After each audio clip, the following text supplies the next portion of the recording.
नहीं, उन्हें तो खड़े होकर के सड़क पर सभी 69,000 वाले बच्चों को माला पहनानी चाहिए कि उनके संघर्ष की वजह से ये परिणाम आया। केशव जी भी कर रहे हैं स्वागत। देखिए, आप अननेसेसरी अपने चैनल चलाने के लिए उनका नाम मत लिया करो, वो कुछ है ही नहीं। वो क्या है, मुख्यमंत्री जी डांट देंगे तो अभी चुप हो जाएंगे 2 मिनट में। सच्चाई है, मुझे किसी ने बताया कि अगर वो डांट दें मुख्यमंत्री जी तो पता ही लगेगा वो डिप्टी सीएम है कौन।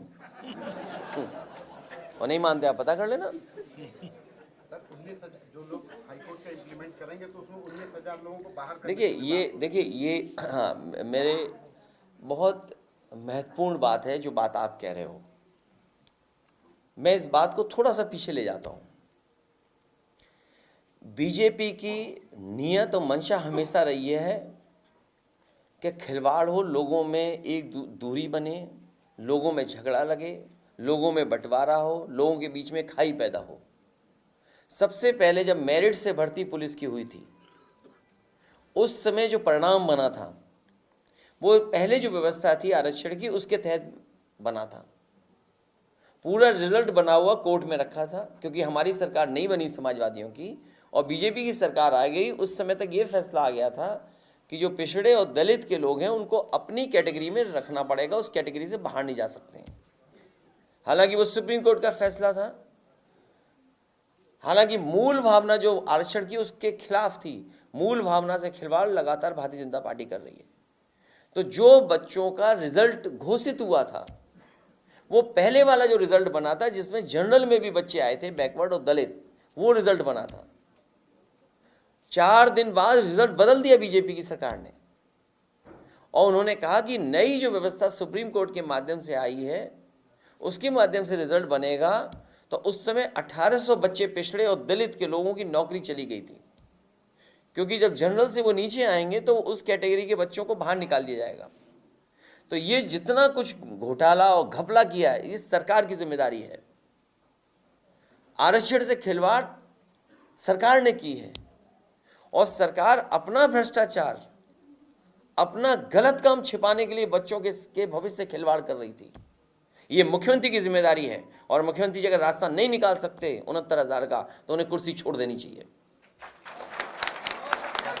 और क्योंकि उन्होंने न केवल पिछड़े दलितों के साथ खिलवाड़ की है बल्कि जो बच्चे निकलेंगे उनके भविष्य के साथ भी खिलवाड़ की है इन्होंने। इसलिए उनको, जिन्होंने खिलवाड़ किए भविष्य से, उनको जवाब देना चाहिए कि आखिरकार उनके पास इतने बुद्धि वाले अधिकारी हैं, आखिर ये खिलवाड़ कौन कर रहा था, कौन खेल कर रहा था। तो इसकी जिम्मेदारी उन्हीं की है, विपक्ष की नहीं है। और ये जो उस पार्टी के लोगों के जो बार बार स्टेटमेंट आते हैं, वो ये कहते हैं कि नहीं हम भी आरक्षण के पक्ष में, हम भी पिछड़ों के पक्ष में, हम भी जातीय निर्णय के पक्ष में।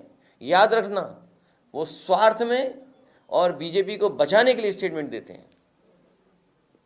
हम तो आपके माध्यम से अपील करेंगे, जितने पिछड़े दलित भाई लोग हैं बीजेपी में, वो सब छोड़ करके आ जाएं और पीडीए परिवार को बढ़ाएं।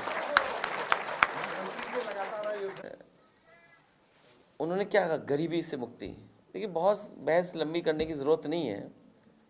जिन्होंने रात भर जगाया हो सस्टेनेबल गोल्स को लेकर के, याद कीजिए एक बार विधानसभा चली थी और रात भर किसी को सोने नहीं दिया मुख्यमंत्री जी ने, सस्टेनेबल गोल्स को लेकर के। और सस्टेनेबल गोल्स में क्या क्या थे, यही पैरामीटर्स थे।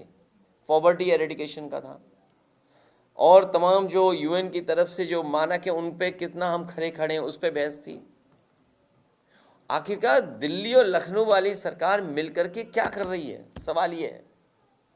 अब वो कहीं जाएं, जनता नाराज है और जब जनता नाराज होती है डेमोक्रेसी में तो कोई भी बचा नहीं सकता उन्हें। वो सत्ता से बाहर जाना ही जाना है। अब लेटरल एंट्री वाले जान जाएंगे, मान लो अयोध्या वाले लोग, तो भाई लेटरल एंट्री के बारे में तो अयोध्या वाले लोग भी जान जाएंगे ना। अयोध्या वालों को क्या जवाब देंगे लेटरल एंट्री का? 69,000 बच्चों का क्या जवाब है इनके पास? ये बगल के जिले में जो हत्या हो गई, मान लीजिए, कैसे मारा है, मारते मार उसके घर पे मार दिया। बताओ, घर पे कोई सुरक्षित है क्या? और आए दिन अखबार हम लोग पढ़ते हैं। हरियाणा और यूपी के एजुकेशन मिनिस्टर कह रहे हैं कि 69,000 शिक्षक भर्तियों के लिए 3 महीने का टाइम मिला है, उसमें हम देखिए, मैंने आपसे कहा कि अब सरकार की ट्रांसपेरेंसी की ज़रूरत है। सरकार को उनकी क्रेडिबिलिटी की बात भी है। जब कोर्ट ने स्वीकार कर लिया, कोर्ट के निर्देश पर यह सूची बननी है अब नई, या जिनकी नौकरी जाएगी वो सरकार की जिम्मेदारी है।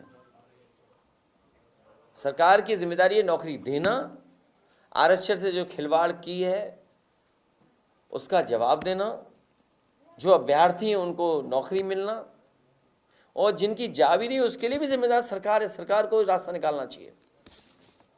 आखिर सरकार ने घपला किया कैसे, और जो दोषी हैं उनके खिलाफ कार्रवाई हो। ये कोई नया नहीं है, ये कोई नई बात नहीं है। हम तो देख रहे हैं कि ये कोई नया खेल नहीं है बीजेपी का, ये पुराना खेल है बीजेपी का। इसलिए मैं कह रहा हूं कि आरक्षण को बचाएं सब लोग। इसके फ्यूचर में जो होने वाला है उसको आज ही समझ लें, क्योंकि आने वाले समय में जब 50% अपना आरक्षण ये लोग कर लेंगे, तो मान लीजिए पुलिस फोर्स लगा दी 50% की पूरी, तब क्या करोगे आप? सब अधिकारी लगा दिए अपनी मन मर्जी के, तो क्या करोगे आप? लोकतंत्र कहाँ बचा फिर?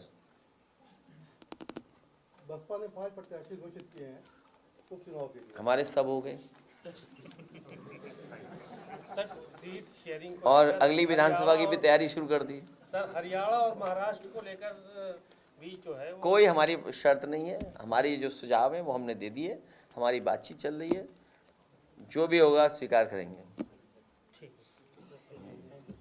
और आप लोगों से भी कहेंगे कि कई जगह जो राजनीति हो रही है उसमें भी पैनी नज़र रखिए आप,